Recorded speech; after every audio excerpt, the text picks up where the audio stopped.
तो क्या मोदी के दुश्मन को अब मिलने वाली है बीजेपी की कमान? क्योंकि जब से संजय जोशी के नाम पर चर्चा हुई है तो मोदी और शाह बौखलाए हुए हैं। एक तरफ जहां संघ प्रमुख ने संजय जोशी का नाम फाइनल कर दिया है तो बीजेपी के अंदर एक भगदड़ सी मची हुई है, क्योंकि मोदी और शाह ये चाहते हैं कि उनकी पसंद का ही राष्ट्रीय अध्यक्ष बने। क्योंकि अगर राष्ट्रीय अध्यक्ष उनका दुश्मन बन जाता है तो मोदी शाह के लिए बड़ी मुश्किलें सामने आ सकती हैं। आपको ये भी बताएंगे इस पूरी खबर में कि संजय जोशी और मोदी के बीच में आखिर दुश्मनी क्या है और कैसे इस दुश्मनी ने जन्म लिया। क्योंकि संजय जोशी और मोदी ये दोनों पहले आपस में एक अच्छे दोस्त हुआ करते थे और दोनों ही संघ के प्रचारक भी थे। गुजरात में इन दोनों ने साथ में मिलकर काम किया है। 1988 से लेकर 1995-98 तक एक साथ में काम किया, लेकिन दोनों के साथ में रहते रहते अदावतें बढ़ने लगी। और जब 1998 में गुजरात के अंदर बीजेपी की सरकार बनती है तो मोदी और संजय जोशी में तनातनी हो जाती है। और यहाँ पर एक तरफ मोदी थे जो सीएम पद की रेस में थे, एक तरफ केशुभाई पटेल थे। यहाँ पर संजय जोशी केशुभाई पटेल का समर्थन कर रहे थे और केशुभाई पटेल को ही गुजरात की कमान मिल जाती है। ऐसे में संजय जोशी का कद पार्टी के अंदर बढ़ने लगता है, जिससे नरेंद्र मोदी नाराज हो जाते हैं और यहाँ तक के नरेंद्र मोदी को केंद्र की राजनीति में भेज दिया जाता है और संजय जोशी गुजरात में रहकर ही काम करते हैं। लेकिन अब समय आता है 2001 और 2 का, जब नरेंद्र मोदी के हाथ गुजरात की सत्ता लग जाती है और वो मुख्यमंत्री बनते हैं। जब वो मुख्यमंत्री बनते हैं तो यहाँ पर संजय जोशी की उल्टी गिनती शुरू हो जाती है, उनका डाउनफॉल शुरू हो जाता है। मोदी उनको साइडलाइन करने लगते हैं और उनसे बदला लेने की कोशिश करते हैं और अपना बदला लेने में कामयाब भी होते हैं।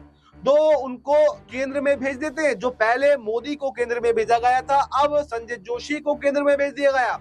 और अब समय आता है 2005 में संजय जोशी पर कई तरह के आरोप लगाए गए।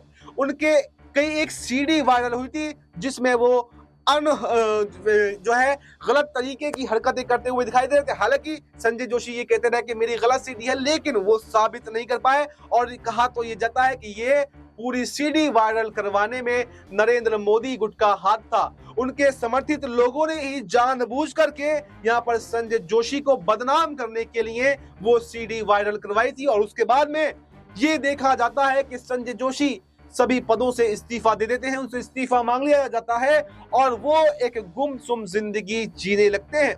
कई सालों तक गायब रहते हैं, लेकिन संघ से जुड़ाव उनका मजबूत रहता है और संघ के लिए काम करते रहते हैं। और 2012 में वो केंद्र में बड़ी राष्ट्रीय महासचिव के पद पर तैनात थे, काम कर रहे थे, अच्छे से जिम्मेदारी संभाल रहे थे, कम बैक उन्होंने पूरा कर लिया था, सारे दाग धो चुके थे।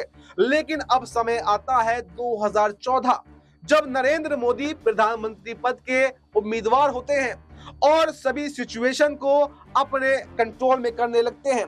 तो ऐसे में नरेंद्र मोदी अब वापस से आकर दोबारा से संजय जोशी की छुट्टी कर देते हैं और उसके बाद में वापस संजय जोशी की मुश्किलें बढ़ जाती हैं। लेकिन एक बार फिर से संजय जोशी जो है अब कमबैक करते हुए दिखाई दे रहे हैं, यानी संघ प्रमुख ने कहीं ना कहीं संजय जोशी के नाम पर मोहर लगा दी और संजय जोशी अगर राष्ट्रीय अध्यक्ष बनते हैं तो बिल्कुल यहाँ पर मोदी और शाह से अपने अपमान का बदला तो जरूर लेंगे और यहाँ पर इनके लिए वापस मुश्किलें खड़ी कर सकते हैं। तो ऐसे में अब ये देखना काफी दिलचस्प होने वाला है कि क्या संजय जोशी के नाम पर मोहर लग चुकी है, क्या वो ही अब जो है कमान बीजेपी की संभालेंगे या मोदी शाह कोई बड़ा उलटफेर करते हुए अपने किसी मनपसंद के व्यक्ति को ही राष्ट्रीय अध्यक्ष पद की कमान सौंपने वाले हैं। फिलहाल इस रिपोर्ट में इतना ही। इस रिपोर्ट पर आपको क्या कुछ कहना है, कमेंट बॉक्स में अपनी राय जरूर दें और हमें दीजिए इजाजत। नमस्कार।